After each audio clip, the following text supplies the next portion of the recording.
بذكر الله ترتاح القلوب. Bismillahirrahmanirrahim. Kardeşlerim, Allah subhanahu ve teala bir kimge de hem bir nersege de muhtaç değil. Biz Allah'ın emirlerine, gıybetke özümüz muhtaç. Gıybedet kılıp biz ahiretke de, mine bu dünyada da özümüzge fayda jiyabız. Ruhi bulsun mu, maddi bulsun mu, lakin fayda özümüzge alabız.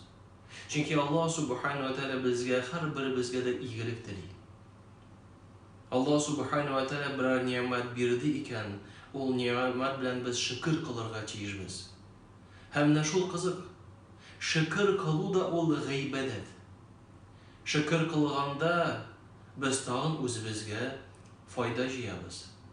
Şuna akra bir galim şunday matur sözler ayta. Ya Rabbim, min bilmim nişik mina bulurga. Sena şükür kılgan için, min tağın da şükür kılırga tiyiş ikenligimni sezem. زمزم يا جنة ما